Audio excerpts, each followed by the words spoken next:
देखिए इस वाले क्वेश्चन में एक स्प्रिंग है, ये अभी अपनी नेचुरल लेंथ में है, इसका के दिया हुआ है 8 न्यूटन पर मीटर, इसका के दिया हुआ है, स्मूथ सरफेस है, ब्लॉक का मास है 2 kg,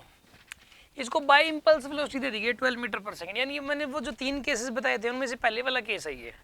ठीक है, दूसरा और तीसरा में से नहीं है, पहला केस सही है। वहीं पर अब ये वाली जो पोजीशन ना यही मीन पोजीशन बनेगी और ये ऐसे ऐसे एसोसिएशन करेगा, ठीक है। अब सुनो, ये मान लो बी तक गया, ये मीन बनने वाली है,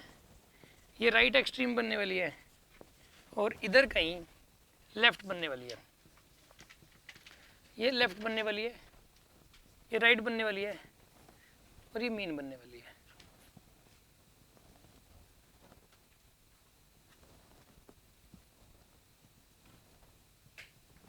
ठीक है,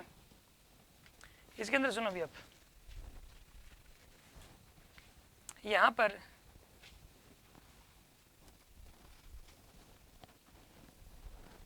अब एक बात बताइए, आप ऐसा करो, यहां पे स्पीड 12, यहां पे स्पीड हो गई 0 इसकी, यहां पर भी स्पीड क्या होगी इसकी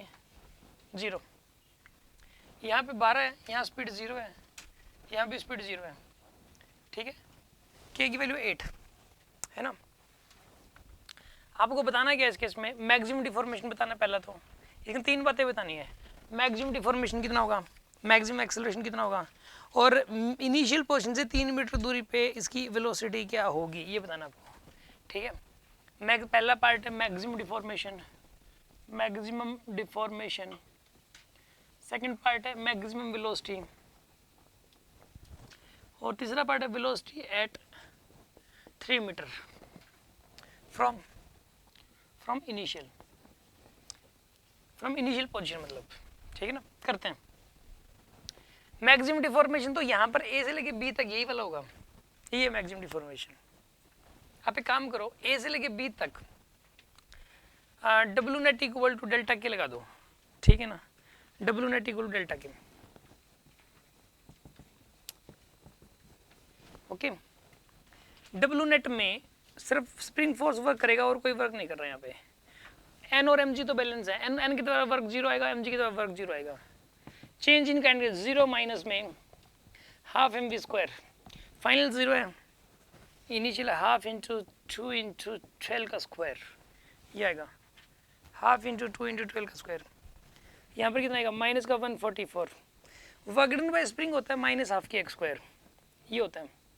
के की माइनस हाफ के, देखो या तो plus half K X square होता है या माइनस होता है, यहाँ तो माइनस आएगा, क्यों, क्योंकि ए से लेके बी तक जाने में स्प्रिंग फोर्स इधर लगा और डिस्प्लेसमेंट इधर हुई अपोजिट में, इसलिए minus half K X square आएगा वर्क डन बाय स्प्रिंग। और अगर मतलब सेम डायरेक्शन में हो फोर्स और डिस्प्लेसमेंट तो plus half K X square आ जाएगा। ये हाफ के एक्स स्क्वायर कहाँ से आया, करके देख लो यार, वर्क का फॉर्मूला होता है एफ डी एक्स इंटीग्रल, यही होता है,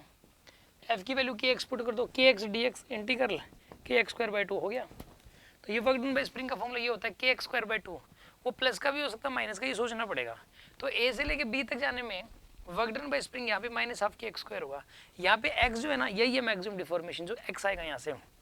यहाँ पे माइनस माइनस प्लस हो गया, हाफ इंटू के की वैल्यू 8 हो गई और यहाँ पे एक्स का square is equals to 144, x square की वैल्यू आएगी यहाँ पे 144 बाई 4 यानी कि 36, एक्स आएगा यहाँ पे, x will be equal to 6 here, यहाँ से लेके यहाँ तक एक्स की जो वैल्यू आएगी वो 6 आएगी। माइक लेके बोलना है, हाँ भाई। सर आपने शायद पहले बताया था भाई V0 से V0 तक जाएंगे तो मैक्सिमम डिफॉर्मेशन लेना है, शायद आपने बताया था। मैंने पता क्या बताया था, चक्कर क्या है सुनो, जो सेकंड और थर्ड केस है ना उसमें तो ऐसा है v इक्वल टू 0 से v इक्वल टू 0 तक का मैक्सिमम डिफॉर्मेशन, क्यों पता है, नेचुरल पोजीशन से देखना पड़ता है, नेचुरल पोजीशन से कितना मैक्सिमम दूरी तक गया, इसमें नेचुरल पोजीशन तो ये है, इससे आगे यहाँ तक गया बस, वापस तो ओरिजिनल स्टेट में आ गया, अब यहाँ पर वापस आ गया तो है ही नहीं डिफॉर्मेशन, अब यहाँ तक आया तो मैक्सिमम डिफॉर्मेशन ये वाला है। जो सेकंड और थर्ड केस था उसमें आपने कांस्टेंट फोर्स चिपका दिया था, उसमें कांस्टेंट फोर्स जैसे इधर चिपकाया था तो ये नेचुरल पोजीशन थी, इससे वो ये फिर क्या बनी थी, ये वाली पोजीशन लेफ्ट बनी थी, और राइट यहाँ जाके थी, तो लेफ्ट और राइट के बीच का गैप लिया था वहाँ पे। अगर सेकंड और थर्ड केस हो फिर तो मैक्सिमम डिफॉर्मेशन किसके बराबर होगा, जो लेफ्ट एक्सट्रीम और राइट एक्सट्रीम के बीच का गैप है। और अगर फर्स्ट केस हो यानी इम्पल्स मीन पोजीशन पे, यानी कि इस पोजीशन से इम्पल्स देके वेलोसिटी लाई गई हो, फिर तो मीन और राइट के बीच का जो गैप होगा वही मैक्सिमम डिफॉर्मेशन होगा। हाँ जी, बात समझ में आई कि नहीं आई? ओके गुड, मैक्सिमम डिफॉर्मेशन तो आ गया भाई। ठीक है, मैक्सिमम वेलोसिटी तो यहाँ पर जो मीन पे होती है वही होती है, मैक्सिमम वेलोसिटी 12 ही है। मैक्सिमम एक्सेलरेशन पूछा था क्या? सॉरी, मैक्सिमम एक्सेलरेशन पूछा गया था भाई। मैक्सिमम एक्सेलरेशन पता है यहाँ पे होगा, राइट एक्सट्रीम पे और लेफ्ट एक्सट्रीम पे। राइट एक्सट्रीम पे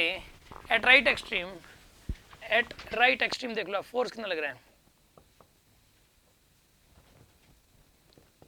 कितना लग रहा है स्प्रिंग फोर्स बताइए। हाँ जी, के एक्स के बराबर, के एक्स, के की वैल्यू 8 और एक्स की वैल्यू कितनी आएगी यहाँ से, एक्स की वैल्यू बताइए यहाँ से 6 आएगी, मैक्सिमम डिफॉर्मेशन 6 है। 48 न्यूटन आएगा एफ स्प्रिंग, एफ स्प्रिंग आएगा 48 न्यूटन। एक्सेलरेशन कितना आएगा यहाँ पे,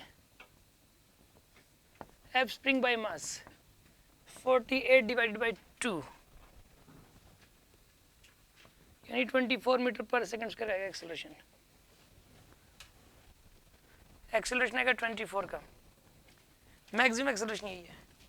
यही मैक्सिमम एक्सेलरेशन 24 हो गया। वेलोसिटी एट 3 मीटर, 3 मीटर पे वेलोसिटी बतानी है आपको, वेलोसिटी एट 3 मीटर कैसे निकालोगे सुनो।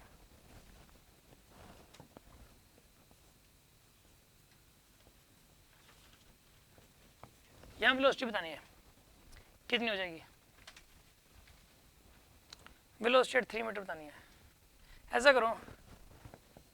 ए से लेके सी तक, ए से लेके सी तक आप अपना वर्क एनर्जी थ्योरम लगा दोगे, A to C work energy theorem कैसे लगाओगे सुनो। ए टू सी मैं इसको रब कर दूं क्या, ए टू सी देखिए आप,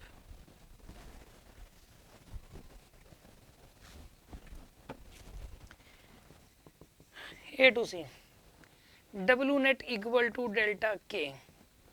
work done by spring force, बस एक ही फोर्स काम कर रहे हैं यहाँ, स्प्रिंग फोर्स बस, equals to half K X square is equals to final kinetic energy half into mass कितना है 2 इंटू वी का स्क्वायर, और इनिशियल थी हाफ इंटू 2 इंटू 12 का स्क्वायर, ये हो जाएगा यहाँ पे। वर्क डन बाय स्प्रिंग होता है minus half K X square होगा, यहाँ पे फोर्स इधर लगा, डिस्प्लेसमेंट इधर हुई, माइनस का हाफ, के की वैल्यू कितनी होगी, के की वैल्यू 8 और एक्स तो निकालना है, एक्स कितना है इसमें 3 है, 3 का square is equals to v square minus में 144, ठीक है, minus 36 is equals to v square minus 144, यानी वी स्क्वायर की वैल्यू कितनी आएगी, माइनस 36 प्लस का 144 कितना आएगा यहाँ से 108,